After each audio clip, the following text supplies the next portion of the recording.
Metal Gear Solid 5: The Phantom Pain is often regarded as one of the greatest stealth games ever made. Upon revisiting it, I found that the game offers an experience that is both engaging and chaotic, making it truly memorable. While the story can be confusing and sometimes feel like a mixed bag, it's important to approach the game not just as a narrative-driven experience, but as also a playground of unforgettable moments and gameplay mechanics. From the moment I started playing, I was immediately drawn into the bizarre world that Hideo Kojima created. With the first couple of hours, I encountered a series of outlandish characters and some of the most outrageous lines of dialogue I've ever heard in video games. One moment that stood out was the encounter with the fire horse, which added a touch of the absurdity to the experience. Additionally, the game introduced players to a device that humorously pulls enemies into outer space, showcasing its wide sense of humor. Despite finishing the entire story in about 2 weeks, I found it challenging to recall many of the characters or the overarching plot by the end. This isn't necessarily a drawback, I just didn't feel the need to deeply engage with the story because the game is designed to be memorable in other ways. Each quest presented unique moments that combine gameplay and narrative, often leading to hilarious situations that made me laugh out loud. One of the highlights of the Phantom Pain is its cast of iconic characters, from the legendary Big Boss to the cunning Ocelot and the fierce Quiet, which each characters leave lasting impressions. Their personalities and backstories, although sometimes overshadowed by the narrative's chaos, contributing significantly to the game's charm. In fact, it's these characters that often save the story for me.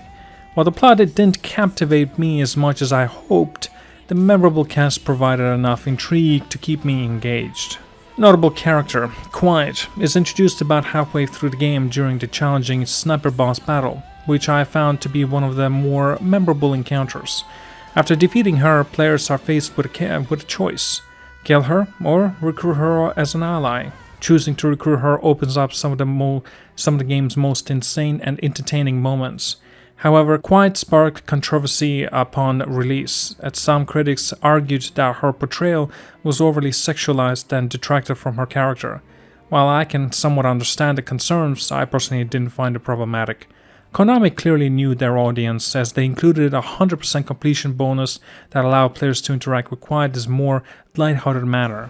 Ultimately, I believe her character adds to the game's overall eccentricity. The core gameplay of the Phantom Pain revolves around infiltration, completing objectives, and extracting targets, which may sound simple. However, the game's design ensures that these missions never feel repetitive.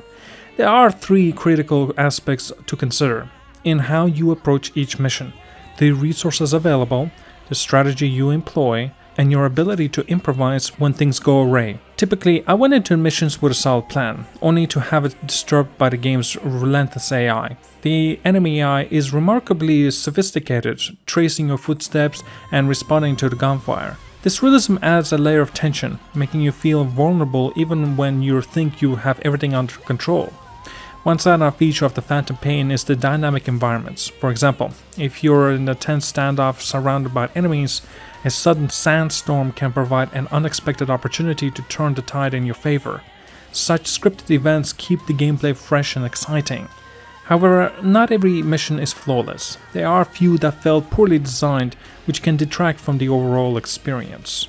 Despite these minor hiccups, the gameplay remains consistently engaging. The variety of weapons, gadgets, and unlockable items ensure that there's always something new to explore and to try out. I found myself unlocking new tools long after I've completed the main story, making it a game that keeps on giving. One of my proudest achievements in gaming came when I obtained the Platinum Trophy for Metal Gear Solid 5. Completing all the challenges felt incredibly rewarding, and it was a testament to my dedication to the game. It's a milestone that adds to my fondness for this title and highlights the depth of content it offers. By the way, I got a full video all about my Platinum experience for Metal Gear Solid 5. Check it out. What truly stuck me during my playthrough was the nostalgic feeling it evoked. There are moments when I found myself reminiscing about the carefree days of gaming when the industry wasn't focused on trends or monetization. The Phantom Pain captures that essence beautifully. The over-the-top moments, humorous dialogue, and immersive sound design create a unique, enjoyable atmosphere that makes you feel like a kid again. I miss the days when games were fun without taking themselves too seriously. This game embraces its identity and allows players to engage with it in their own way, whether you want to play for a few minutes or dive into a lengthy session. The Phantom Pain accommodates all playstyles. Even though the story may falter at times, the overall experience is enriched by the crazy moments that the players encounter. The gameplay mechanics, memorable characters, and immersive atmosphere makes it easy to overlook any shortcomings in the narrative. The moments of joy and laughter throughout the game leave a lasting impression, ensuring that I will remember this game long after I've finished it. As I look forward to the future of the Metal Gear Solid franchise, I'm excited about what Konami might have in store. Rumors suggest that they may be working yet on another big remake, which could bring renewed life to the series. Additionally, there's the buzz about Hideo Kojima potentially developing his own Metal Gear Solid game called Ficent. As a longtime fan, I can't help but feel a sense of anticipation for what these new projects might bring. In conclusion, Metal Gear Solid 5 The Phantom Pain is an exceptional game that deserves recognition. Its iconic soundtrack, engaging gameplay, and memorable characters create a blend of experiences that few other games can match. While the story may not be perfect, the countless hours of enjoyment I found in its mechanics and characters far outweighed any narrative shortcomings. Having spent over 80 hours in the game, I can confidently say that the few moments that disappointed me were insignificant compared to the overall experience. This game is not just one of the best I've played in recent years, it's a title that will remain in my thoughts for many years to come. If you haven't experienced this game yet, I highly encourage you to give it a try. You might just find it become one of your favorites as well. Do like and subscribe. I see you guys all, and have a wonderful day.